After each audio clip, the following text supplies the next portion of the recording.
पितामह भीष्म के द्वारा शंख बजाने का परिणाम क्या हुआ, इसको संजय आगे के श्लोक में कहते हैं।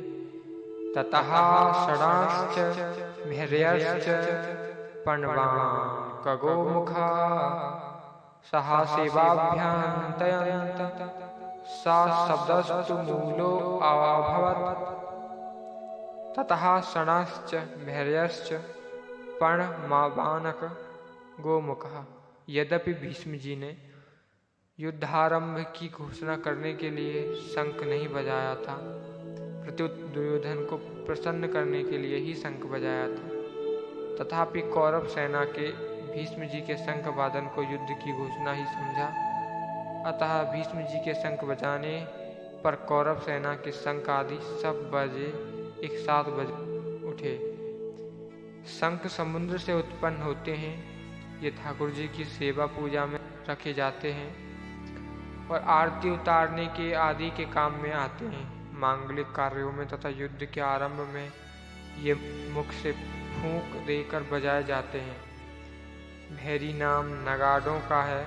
जो बड़े नगाड़े होते हैं उनको नौबत कहते हैं।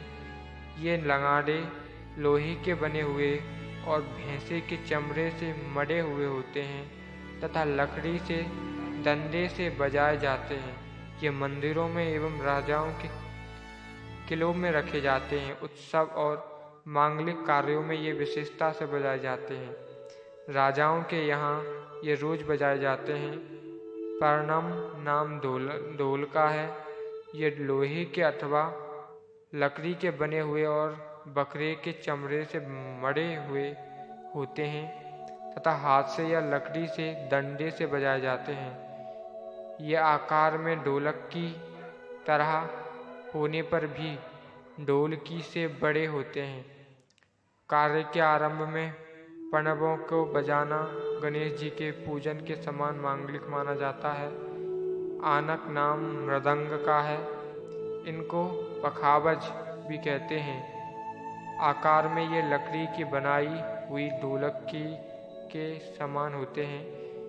ये मिट्टी के बने हुए और चमड़े से मढ़े हुए होते हैं तथा हाथ से बजाए जाते हैं। गोमुख नाम नरसिंह का है। यह आकार में सांप की तरह टेढ़े होते हैं और इनका मुख गाय की तरह होता है। ये मुख की फूंक से बजाए जाते हैं। सहस्राभ्यन्तयन्त। कौरव सेना में उत्साह बहुत था, इसलिए पितामह भीष्म का शंख बजते ही कौरव सेना के सब बाजे अनायास ही एक साथ बज उठे और उनके बजने में देरी नहीं हुई तथा उनको बजाने में परिश्रम भी नहीं हुआ। सा शब्दस्तु मूलो अभवत्।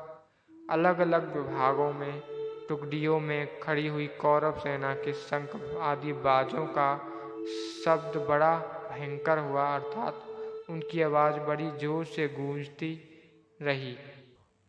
और ये श्री गीता जी के प्रथम अध्याय का श्लोक नंबर 13 था, जिसकी व्याख्या इस प्रकार थी, जो हम सब ने श्रवण की।